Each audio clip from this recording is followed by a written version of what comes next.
Bienvenue, vous tremblez, Néron, vous sentez votre chute proche. Tout d'abord, ce soir, le thème de l'émission, c'est sauver les enfants d'Afrique ou pas. Et nous allons tout d'abord commencer, parce que c'est à la mode, par la lettre de Guy Carpé, le fils caché de Tapi Bernard Persan. Oui. Bonjour. Qu'est-ce que tu veux que je fais? Lisez votre lettre, monsieur Carpé. Ma lettre. Oui, votre fameuse lettre qui est lue maintenant, je crois, dans les écoles entières et même dans les synagogues.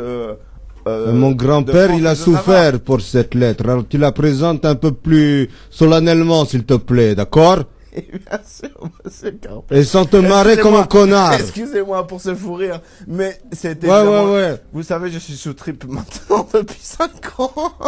Et donc, je sens ça rigoler. D'accord. Je vois, j'ai affaire à un petit connard de drogué qui a fait mai 68, qui n'a même pas fait la guerre, qui n'a même pas résisté contre les nazis. Monsieur Carpé. Putain, c'est la télé, c'est la décadence.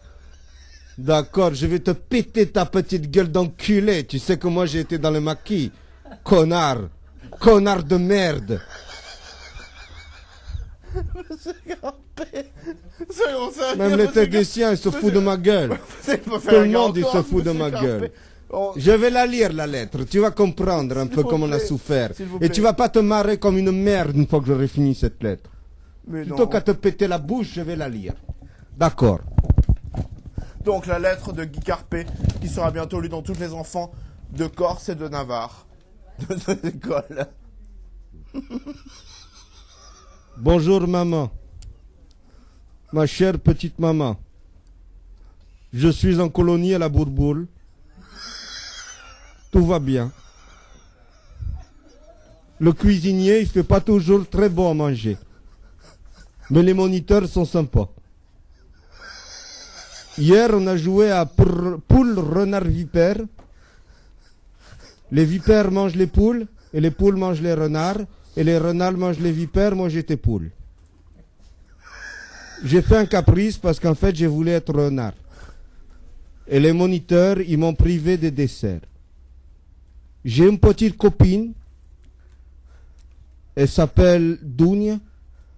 Et elle t'embrasse. Et bien sûr, vous avez écrit ça quand vous... Ta gueule! Ferme ta gueule! Excusez-moi, monsieur, je suis trippé. On a été dans les douches hier avec les copains et on a trouvé un livre porno, on s'est masturbé. Pardon maman de t'écrire ça, mais comme je sais demain, comme tu le sais et comme tout le monde le sait, demain maman à 5 heures du matin, ce qui m'avait arrivé, je vais manger des endives au fromage. Quand on est en colonie de vacances... Excusez-moi, monsieur Carpé. Ta gueule! Les endives au fromage, c'est absolument dégueulasse. Je t'embrasse, papa, maman. Nazdrave, au revoir.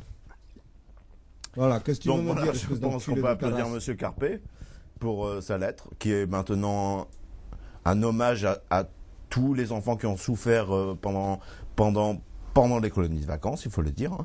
Donc, monsieur Carpé, merci beaucoup. Et je pense que cette lettre a été écrite à Figaccioli, près de Figaccioli, en Corse. Figaccioli de Plotlus, qui se dit en biélorusse, Figachlot et Plekli. Monsieur Carpé, donc, en fait, c'est pour... Quel est le but de cette lettre de votre grand-père que vous lisez là, maintenant, à l'antenne, et qui vient bientôt être lu dans tous les villages? Tu parles aussi bien la France que moi, toi. Le but de cette lettre est de faire comprendre... Quel est le message, monsieur Carpé? Vous êtes, je le rappelle, le fils de Bernard Tapie Persan. Eh bien, Bernard Tapie Persan, mon grand-père, qui... C'est donc Bernard Tapie Persan qui a envoyé cette lettre à sa mère, Jacqueline Tapie Persan. Qui habite à Valenciennes.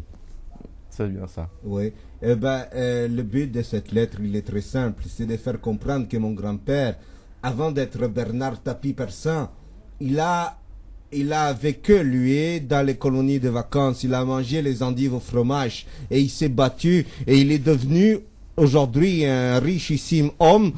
Parce que il s'est battu avec, comme tu dis, avec ses couilles. Et que Quand on veut, on peut être un winner. Donc, croyez en l'avenir et ensemble, tout devient possible.